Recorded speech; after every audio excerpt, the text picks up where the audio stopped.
அனைவருக்கும் வணக்கம். என் பெயர் எம் நிஷ்கா. நான் 7ஆம் வகுப்பு. நான் இப்பொழுது நீர் சேமிப்பை பற்றி கதை கூற வந்துள்ளேன். இந்த அழகான பூமியில் வாழ்வதற்கு ஐம்பூதங்கள் மிகவும் முக்கியம். நிலம், நீர், காற்று, ஆகாயம், நெருப்பு. நம் முன்னோர்கள் ஐம்பூதங்களையும் தெய்வமாக கருதி வழிபட்டு வந்தனர். ஆனால் விஞ்ஞான வளர்ச்சியின் போது அனைவரும் பணத்தை நோக்கி ஓடிக்கொண்டிருக்கிறோம். இந்த கதையில் தண்ணீரின் முக்கியத்துவத்தை பற்றி காணலாம். ஒரு அழகான கிராமம். அந்த கிராமத்தில் மாரி என்ற சிறுவன் வசித்து வந்தான். அந்த சிறுவன் எல்லா கிராமத்து வாசிகளிடமும், ராமு அண்ணா, தண்ணி எதுக்கு வேஸ்ட் பண்றீங்க? ஒருவேளை மழை பெய்யலன்னா நம்ம தண்ணிக்கு ரொம்ப சிரமப்படுவோம் என்று சொல்வான். ஆனால் அவன் சொல்வதை யாரும் கேட்க மாட்டார்கள். அங்குள்ள மக்கள் தண்ணீரை அலட்சியமாக பயன்படுத்தினர். ஆற்று தண்ணீரில் குளிப்பது, துணி துவைப்பது மற்றும் விலங்குகளை குளிக்க வைப்பது என்று தண்ணீரை மிகவும் வீணாக்கத் தொடங்கினர். அந்த கழிவு நீர் முழுவதும் கடலுக்கு சென்றது.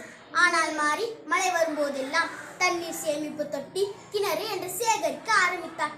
நாட்கள் கழிந்தது. வெயில் காலம் அதிகரிக்க தொடங்கியது.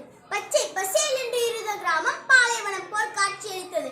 தண்ணீர் எல்லாம் வற்றி போனது. தண்ணீருக்காக அனைத்து மக்களும் அலைந்து திரிந்து ஓடினர். வெளியூர்களில் இருந்து தண்ணீரை காசு கொடுத்து வாங்கினர். பின்னாலே அந்த தண்ணீரும் கிடைக்கவில்லை.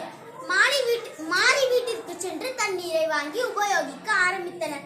மாரி எல்லா கிராமத்து மக்களிடமும் தண்ணீரை வீணாக்க கூடாது, அதை மிக சிக்கனமாக பயன்படுத்த வேண்டும் என்று அறிவுறுத்தினார்.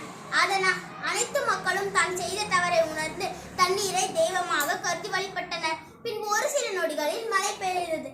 அனைத்து மக்களும் மகிழ்ச்சி அடைந்தனர். நம் உலகம் 70% தண்ணீரை கொண்டது. இதில் 1% மட்டுமே நம்மால் பயன்படுத்த முடியும். எனவே தண்ணீரை மாசுபடுத்தாமல் மிக சிக்கனமாக வாழ்க்கையை இன்பமாக வாழ வேண்டும். நன்றி.